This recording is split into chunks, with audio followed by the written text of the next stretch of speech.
feel like every bully in every, like, kids show was always named, like, something like Billy. Billy the Bully. Yeah. It's like they literally just changed one letter in bully. It's like, here you go. There's an author, off subject, there's an author who has, in a lot of his books, every bad guy is some version of the name William. So it's William, Will, Willie, Bill, Billy. I mean, he just, like, if you ran across, and he stopped doing that after a while once people realized what he was doing, because he's like, oh, there's the bad guy. Gosh. I think it would be cool to do that, but every time it's just like a different name that means the exact same thing. That's a nice idea. So, long podcast short, every bully's name is Billy. There you go. Sorry to any of our viewers whose name is Billy. Bill, or William, or Willie, or Will.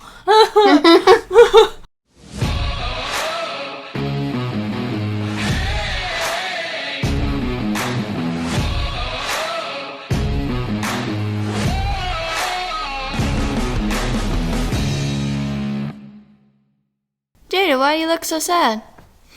Oh, man, I spilled coffee on my shirt this morning. Hey, your shirt's nice. Where'd you get that? Oh, I got this from faithandfreedom.clothing. I haven't heard of that site. You should have. They've been a sponsor of a podcast for like a while now. I know, but I thought we were doing a bit. Oh well, might as well finish it out. Well, they did recently change the site. It's now faithandfreedom.clothing. Oh, that must be completely different. Do they sell any different shirts now other than just faith and freedom related clothing? Actually, yes. They have coffee shirts, they have now martial arts shirts, and even a few car shirts. I don't need a coffee themed shirt. I already have one. It doesn't count if it's covered in coffee. Anyway, faithandfreedom.clothing. Visit the site today. I will be.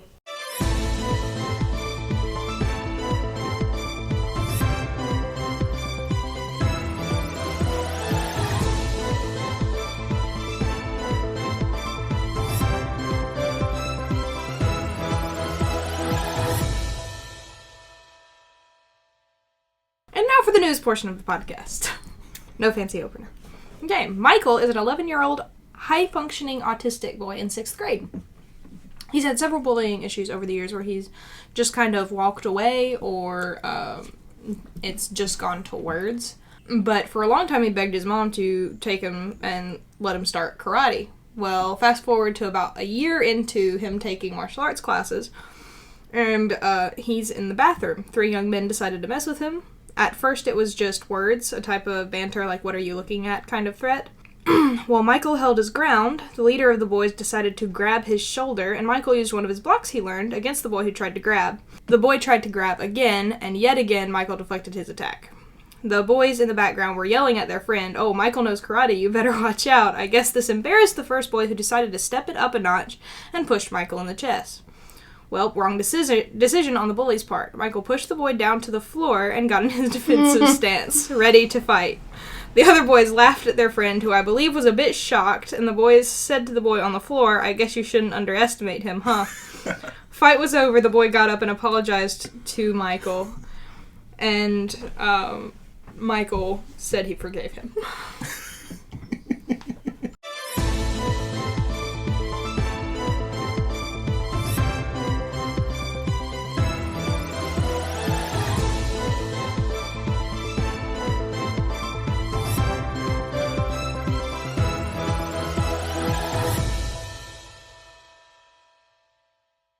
And this is why you need to put your children in martial arts.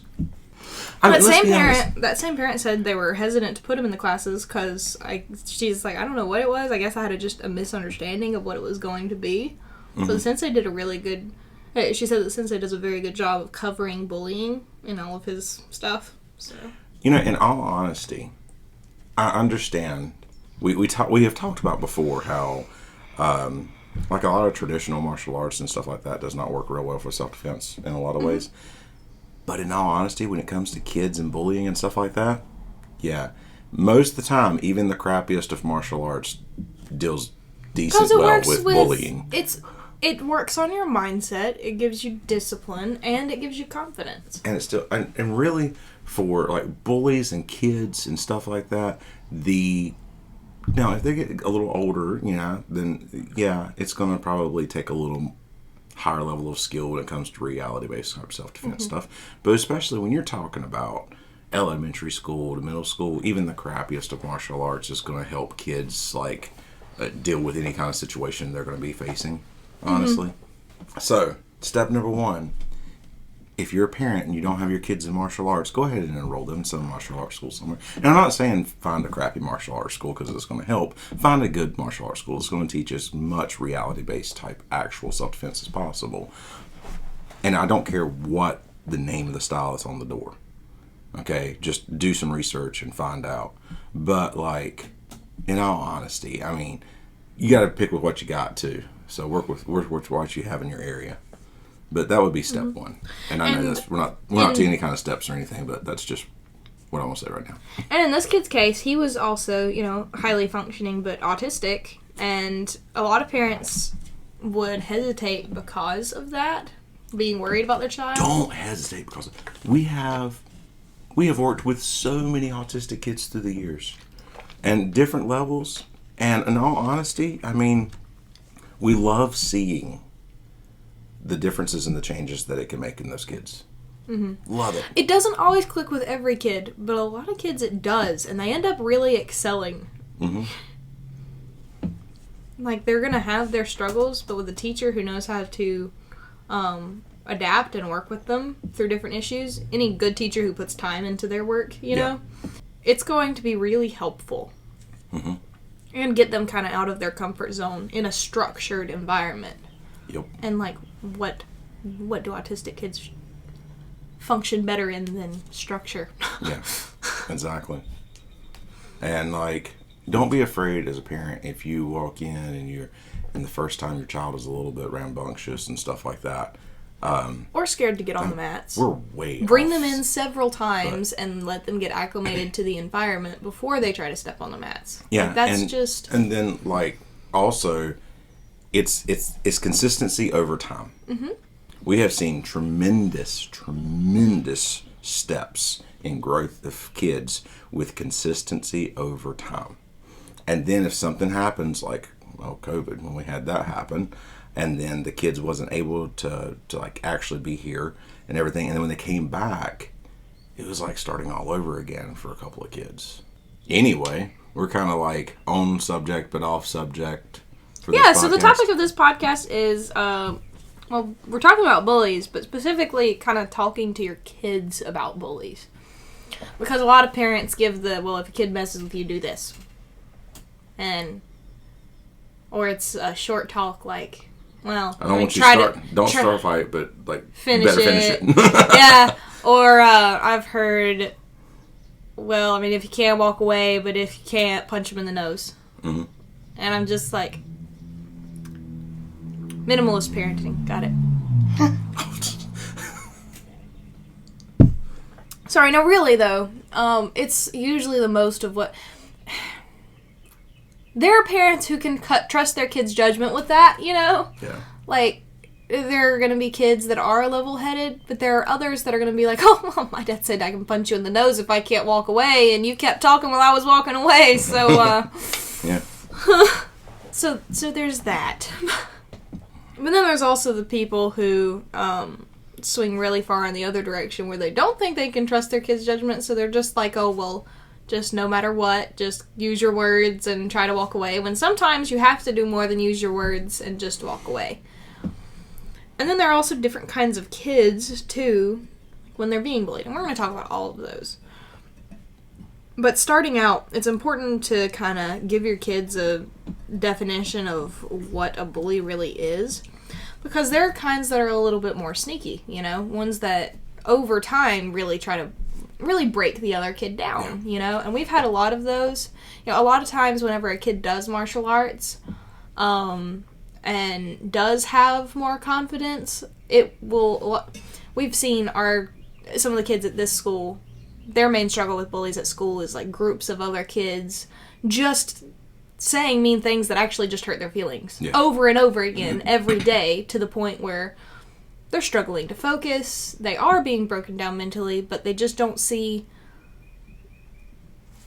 either they're worried that the other kids aren't actually trying to hurt their feelings, or they just think they shouldn't do anything about it because it is just words, when eventually, like, you're gonna have to stand up to them in some way because it's not stopping. Sometimes ignoring doesn't work. Yeah. I mean, a lot of times it does. I think most of the time, ignoring them works. If they think, well, I'm not getting to them, they move on to another target. But there's sometimes certain particular type of bullies, when you ignore them, they see it as a challenge. It's like, oh, okay. But they're a little more rare. They're not as common as your normal bully, but it does happen. I mean, we've had instances where we've talked about with some kids around that happens.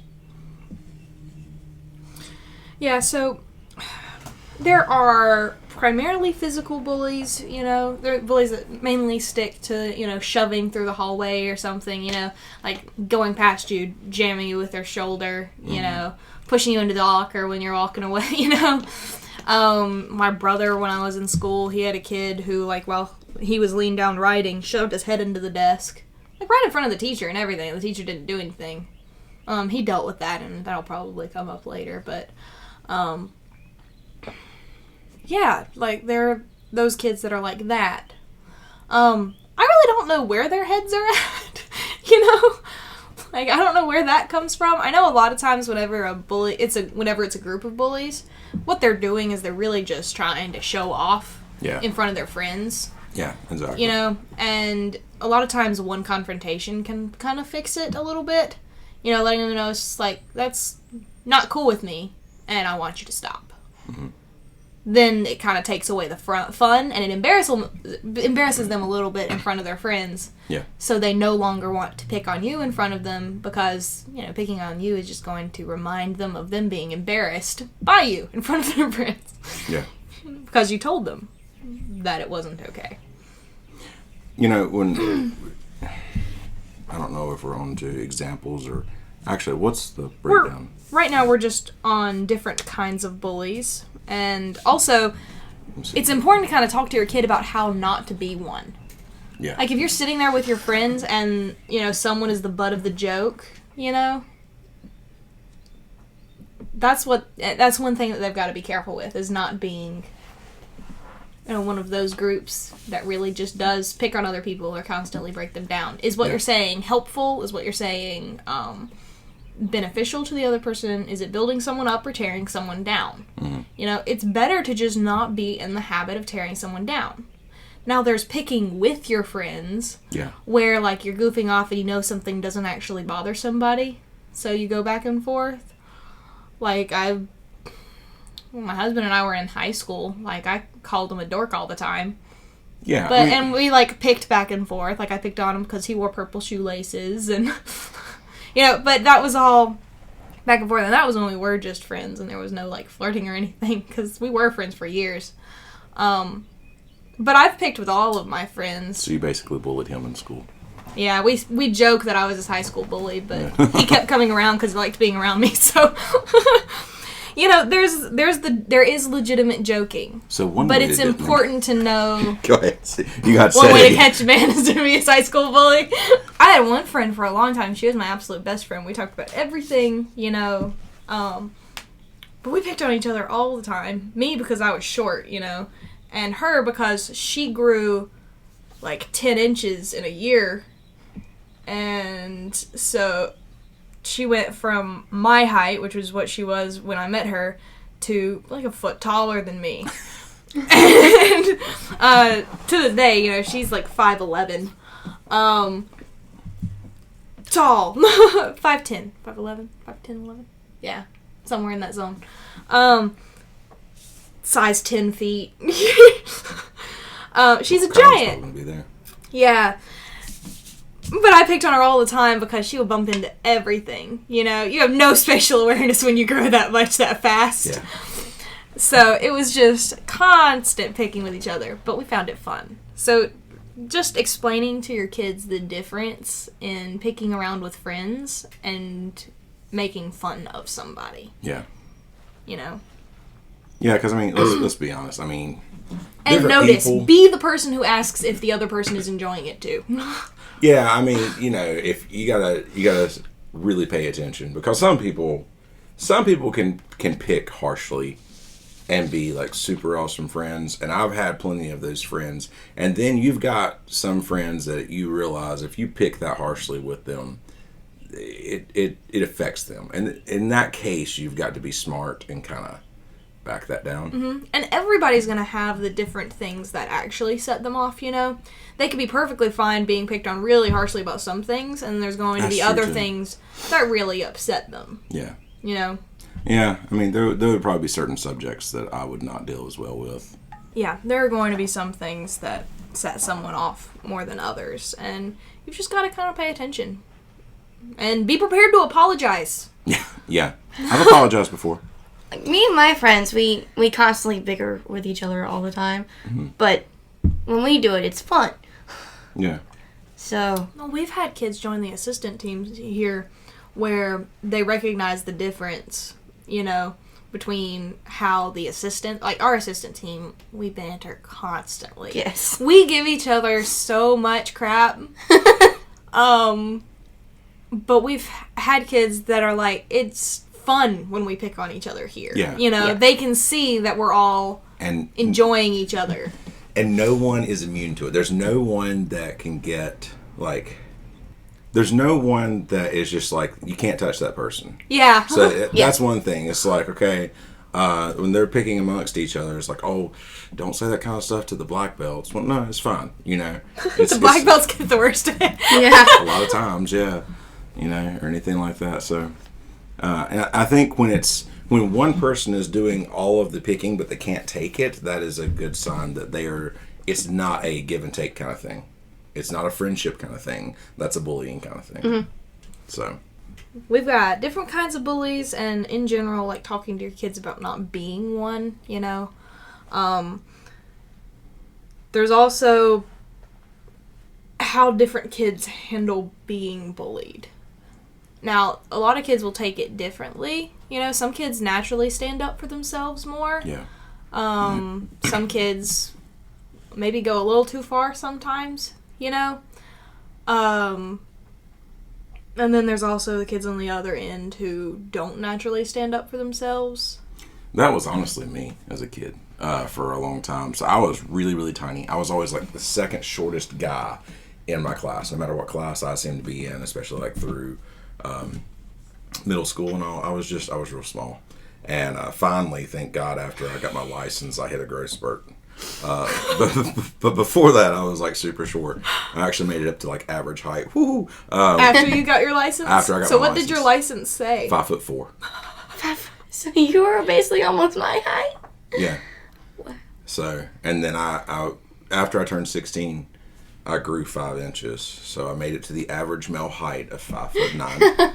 But yeah, before that, I was like really short. So like middle school and stuff, probably by high school I had like started to stand up a little bit for myself, but in middle school I had some problems with some bullies. Yeah. And there was a guy who constantly picked on me. And it was really aggravating. And like, so this was like in the 90s. So last century, you know. Yeah, he's really, really old. I'm going to smack your head. It seemed like I would end up, like it's just me and that dude in the bathroom a lot. You know, I go to the bathroom, holy crap, he's in there. And he would just run his mouth. Well, one day, I finally got tired of it. And I just looked at him. And I had been encouraged by my parents, like, stand up for yourself and stuff like that. And I don't know, I want to say this was like 7th grade. I was having a really bad year. And dude just, like, kept going. So finally, I just stopped, brought my hands up. And I'm like, listen, I'm done. And if you want to fight, let's go. And I don't remember my exact wording. That was last century. But I brought my hands up. And I told him, I said, I'm tired of this. And if you want to fight, let's go ahead and just fight and get it over with. And he laughed at me and walked out of the room. And in my brain at the moment, man, that really stung. I mean, I was like, gosh. But you know what? He never picked on me again. And it wasn't until later that I realized, like, that was that point where the guy goes, like, oh, I have pushed him too far, and I just need to leave because I'm not messing with him anymore. And he never did. And wins don't always feel like wins because bullies are good at spinning things. Yeah, that's the truth. So, you know, that's one of those situations where, like, you're dealing with your kids. Sometimes And I try to tell that to kids a lot. Say, look, Yeah. when you stand up for yourself, if they laugh at you and leave, that's still a win because they've left and they've left you alone. And in my case, that guy never messed with me again. And we kind of, not like big time, but we kind of became friends by the time high school rolled around. But like a lot of times, if you just stand up for yourself and they realize that you're done, you're generally not going to have to deal with them so much, or at least that one. And for me, that situation and a couple other situations in middle school where I stood up for myself basically ended the bullying. And even though I was really short, by the time I hit high school, I didn't really have to deal with any bullies. I feel like probably if like you weren't a karate teacher or anything, and I wouldn't have been grown up with this whole karate thing and confidence and stuff like that, I feel like I would probably get bullied. I don't know how I would take it. Yeah, well. Because it's never happened to me. But I feel like if that all never happened, I feel like I would probably get bullied either at, like, if I actually went to school or, As opposed to staying home and doing nothing. Because That's just the way you said it, like if I actually went to school, you know. Well, I know, you're homeschooled, I know. But I feel like, because I'm not the greatest at, like, me being confident in myself. I've never have. Didn't she just say, like, if I didn't grow up doing karate and have the confidence and all that, and Maybe she means doesn't come naturally. Yeah. Yeah, okay. If it doesn't come naturally. I just, for the podcast's sake, I didn't want it to be confusing. Well, I mean, it's been the same for me. I've never been one who really cared about standing up for myself all that much. Like, not when I was in school, because I was homeschooled all my life up until, like, 5th grade and 6th grade. And then back to homeschool after those grades. But those are two kind of sucky years to be in public school. My hardest years were my middle school years, 6th through 8th. Yeah. 6th, 7th, and 8th were bad. And Middle that school was the time. is terrible. That was the time that I dealt with a lot of bullies and stuff like that. And like I said, there's just a few little stories here and there where I was, and most of those happened in 7th grade. 8th grade was a little better. By the time I hit high school, I didn't have to worry anymore. I didn't have, people knew I was going to actually stand up for myself. I never actually had to get into a fight. I had a couple little physical altercations, kind of, push and shoving kind of stuff in middle school, but that was about it. Nothing in high school. I think 5th grade was worse because I was brand new. Yeah. Like I was the new kid in school and I was tiny. Well, those years. I mean, that's kind of. I was 9 turning 10 when I started, in 5th grade, and I weighed 50 pounds. Yeah. That's not much. No. I was the smallest kid in the grade. You're a tiny little human. Yeah. So I weigh 50 pounds. Obviously, that, warrants bullying. Not warrants, but it attracts bullying. It attracts, yeah.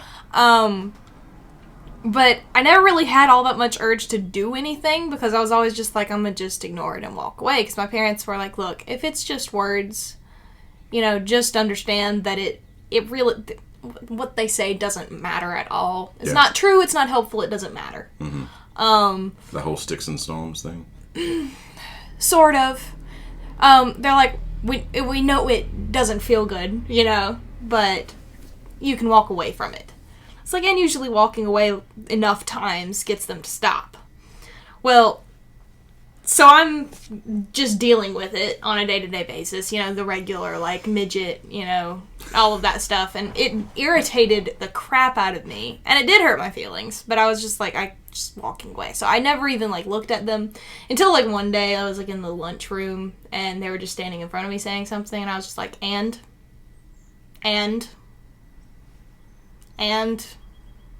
are you done yet? And just saying that over and over again, it just took the fun out of it for them. Yeah. And, once I hit 6th grade, that kind of just ended, they didn't really, I didn't really get bothered by a whole lot of people anymore. Mm-hmm. There was, petty girls that would spread rumors and crap, but, it's just whatever, that's so ridiculous. But my brothers were in the school, too. And I may not be a natural, defend myself kind of person, or really just go after someone for attacking me, but I've always been a very natural protector. I've never been able to handle other people getting bullied near me. Yeah. So, that, you've got protectors, defenders, pushovers, and bullies. Mm-hmm. You know, and I was just always more of a natural protector. So there have been a couple instances where I've gone after someone for messing with my siblings. I was just sitting there thinking you may be in a really small 5th grader, but you were huge when compared to the 2nd graders. No, all of their bullies were in my grade, which pissed me off so bad. Oh, yeah. Yes, like, because they riding the bus home. They get bullied by kids in my grade on the bus, and that made me very angry. I may have yanked a child off of the school bus and thrown him on the ground. Yeah, I know. But, yeah, they stopped after that. Yeah. But protecting has always come naturally. Elijah, my oldest brother, defending himself comes naturally to him. Mm-hmm. So when he was in 5th grade dealing with the kid who would shove his head into the desk, he just waited and waited until the perfect moment that wasn't in class. And it was like in a lunch line. He was waiting for his turn to go in and get food. And the dude like goes after him to shove him into a door. Okay. And he grabs him and spins him and shoves him into the door instead. Makes such a loud thud. And he just holds him there for a second and stares him dead in the eyes, like with the death stare, and then lets him go. Kid never bothered him again and was super nice to him from that day on. I mean, usually that's all it takes. Honestly. But it's just like, our whole family can death stare, except for maybe Enoch. Enoch can't death stare. I can believe that. There is no RBF in Enoch. They ran out of RBF by the time they made it to the 5th child. Yeah. Bless his heart. But yeah, I imagine that was pretty scary for that kid. Because Elijah wasn't exactly big either. Yeah. Elijah didn't hit his growth spurt until he was 13. Or 15. 13 to 15. That was his growth period. But yeah, some kids are going to naturally be more apt to protect themselves, and just teaching them tactics is going to be a little bit easier, you know, telling them what's okay and what's not. I mean, we get back to what I said at the very beginning, and that's put your kids in martial arts. I think just having them in martial arts, like Kylie was saying, it kind of instills some confidence. Even though Kylie says she's not a naturally confident person, neither was I. You know, I mean, I wasn't a naturally confident person, which is the other reason probably that I got picked on by bigger guys. But, you know, that the martial arts does instill some of that confidence in them. And even somebody who's not naturally confident is going to grow some confidence, maybe carry themselves a little differently, and probably keep them. And I've been teaching kids for like 20 years. I can't count how many times I have heard how people tend to leave their kids alone because the kid is carrying themselves. They're much more confident. They're having to deal less with bullies and stuff like that. So just getting them enrolled in something like that, and then when something does go wrong, a good martial arts school is going to help teach the kid how to deal with that in the best way possible. And whoop some tail if they need to. Yeah. But only if they need to. Only if they need to. And so that's how some different kids handle being bullied. But like basically how it should be handled kind of depends on the bully itself. You know, what kind of bullying it is, what they're doing. Like we said, most of the time ignoring them is the best option just because it makes it less fun and it just kind of goes away, you know? But that takes a lot of self-confidence in itself to be able to ignore something with confidence and not let it get to you. And I would say some of the time, if ignoring is taking too long, you know, and your kid is not handling it well, going ahead and encouraging them to confront them in a polite but stern way, you know? Well, I mean, you know, is a good ignoring idea. Is probably the first thing to do. And if it doesn't stop, it's time to tell a teacher and get them involved. Most of the time, parents immediately go to the teachers, but things don't get done about things. If things aren't done at that point in time, then it kind of falls back into the hands of them. And I know I have a good friend that teaches martial arts to kids, and he was telling me he has his rules of, you know, ignore, inform a teacher, and then warn that kid, you don't stop, something's going to happen, and then follow through. And that's his kind of 4-step process. And I've never told our kids specifically that, but actually I thought that's pretty decent actually. My parents always told me, it's like, if you're going to make a threat, don't make any threat that you're not willing to follow through on. Yeah. The physical bullies pretty much always have to be handled physically. Most of the time. Most of the time, yeah. Sometimes you can deal with that through a teacher. Yes. But not always. And sometimes you can deal with it by most of the time they're standing pretty up good for at yourself. hiding it, though, is the problem. Yeah. And most of the time teachers don't really deal with things that they can't see. Well, just because, some kids lie. Yeah. And they can get one kid into a whole lot of trouble if they believe another, which sucks, you know. But that's just the way it's just the way things go. And so when a kid is really good at hiding it and not being seen by the teacher or playing their cards right, they can get away with a whole lot. And so starting by using your words and warning them, just like, stop, or you're going to regret it. Sometimes the warning works, sometimes you have to follow through. Yeah, that's true. And you've got to be willing for it to go either way. Sometimes, like, that one kid, who kept pushing me around and kept running his mouth and doing all this stuff, the moment he realizes that you're ready to fight back, the moment the other bully realizes that you're ready to fight back, sometimes that ends, even the physical stuff. Because they only want to bully people who are easier targets and who are not going to fight them. Or who they can get a rise out of. Yeah. Who they can get a rise out of, but if your kid gets visibly frustrated, but, doesn't take things to the point of really fighting back, a lot of times when, someone wants to make some of it, that's making it fun for the bully. Mm-hmm. And so, I guess that's another type of kid that gets bullied, is the ones you can get a rise out of. And I would more fall into that category when I was, younger. It's like they could get a rise out of me because I was really frustrated, because I didn't understand why someone wanted to make other people feel bad in the first place. Yeah. And so it made me very angry. And I know that, like, my face gets red when I'm mad, and you can visibly see it. Oh, yeah, you can see it, yeah. You still wear that on your face. Yeah. Like, I can hide a lot of emotions. Anger is not one of them. It's quite obvious.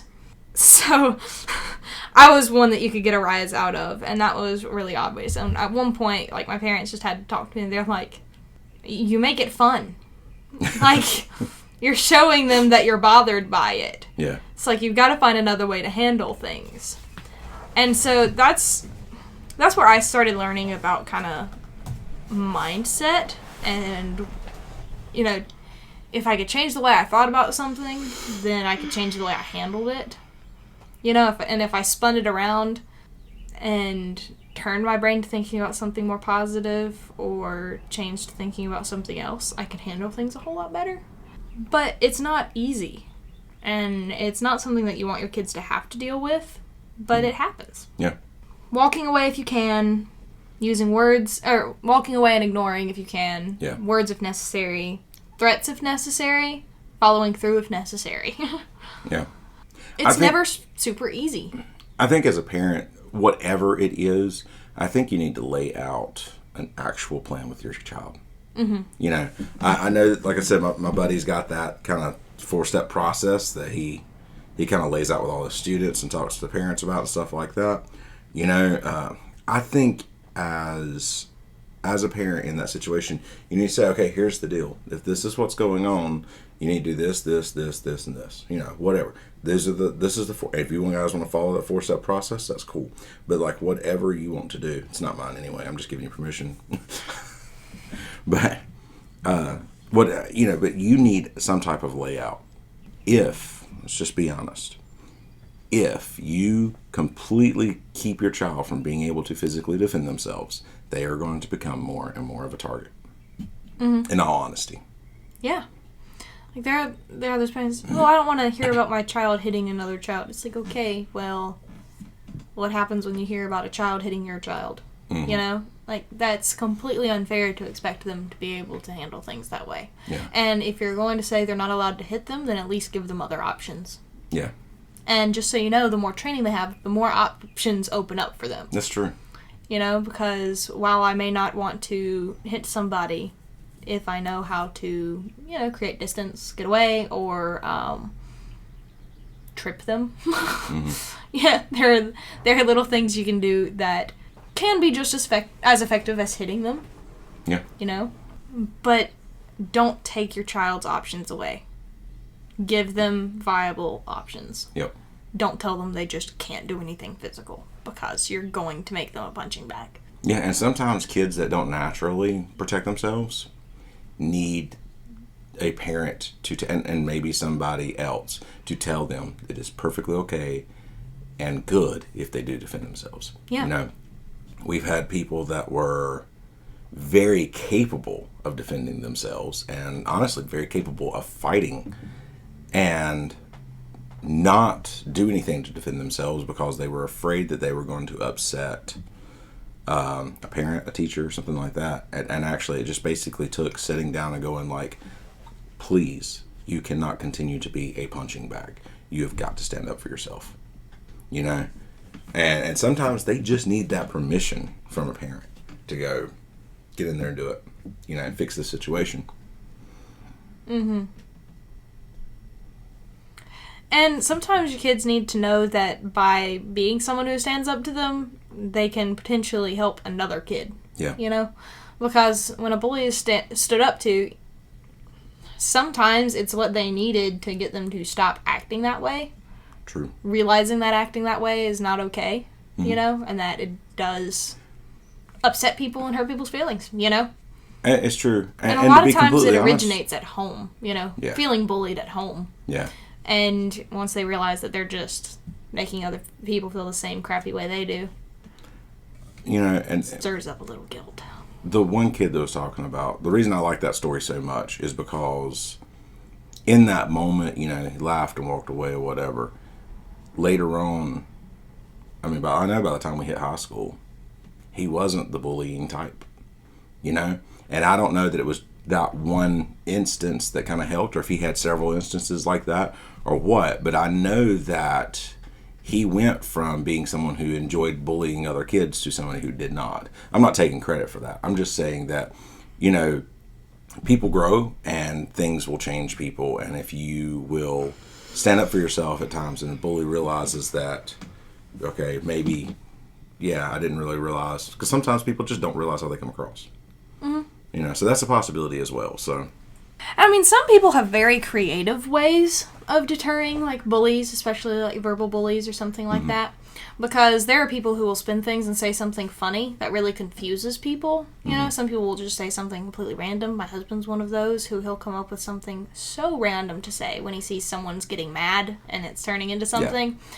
Just says something so off-the-wall dumb that they can't help but laugh. And then a lot of times with guys, it just turns into, like, a match of who can say the most ridiculous thing.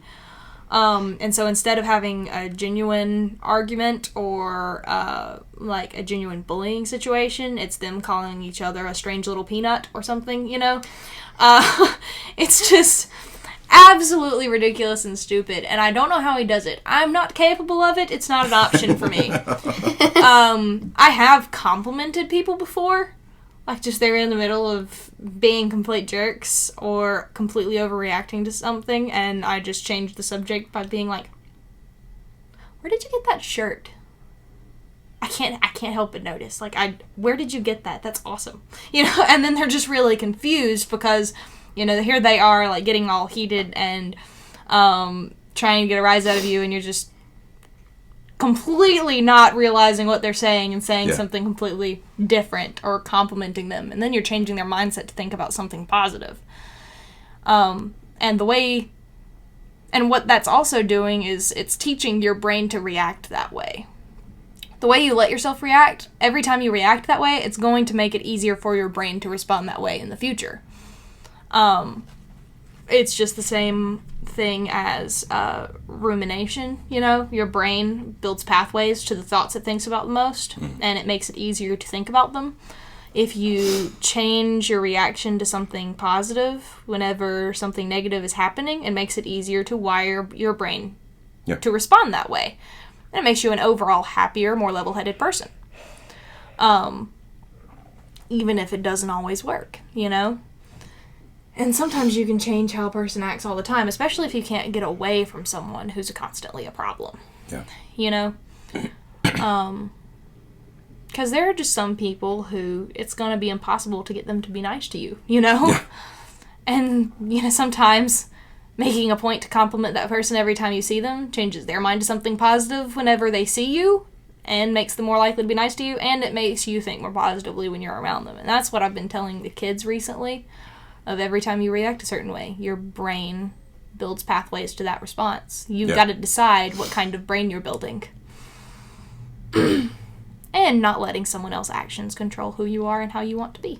Hey Kylie, I like your necklace. Thank you, it's Invisiwear. Your necklace corrects your teeth. No. They look like everyday accessory, but they're actually safety devices. There is a button hidden on the back side of it, and when you double click it, it immediately texts up to 5 emergency contacts with a link to your GPS location to let them know you need help. Also, if you are in the US, it can also alert 911. Wow, all of that and it corrects your teeth? No, that's Invisalign. That's Yeah. Where can I get one? Go to Invisiwear.com and use the coupon code IMPACTEVENTS and it gets you 10% off at checkout. But overall, to make yourself a not fun target, it's just walking with confidence. Yeah. Being someone who words bounce off of, not giving thought to the bad things, and instead... And being willing to stand up for yourself when you Yeah. do. Yeah. But I guess the last thing is, you know, kids getting bullied is not easy on the parents either. Yeah. You know, it sucks to see your kid going through that. It sucks to see kids... I mean, I don't have kids, but I've got like 110 adopted ones, you know? And anytime I see a problem among the students or know of a problem that a student is having at school, it hurts a lot. And I can only imagine what their parents are going through, you know? Knowing that their child's struggling with that, knowing that they can't just fix their problems for them. It stinks. So it's not easy, but the best thing you can do is prepare your child mentally for it and take those steps to give them viable options. If you guys are enjoying this podcast, go ahead and go over to Apple Podcasts, rate us, and write a review. Maybe we will start reading reviews again. If we get some more written reviews. We've had more 5-star, star reviews, but we haven't had anybody to write us a review in quite a while. Write us a review then. Even if it's just, I like this podcast. Yeah. Thank you guys so much for listening. Stay safe, stay alert, and we'll see you in the next podcast. Goodbye. See ya.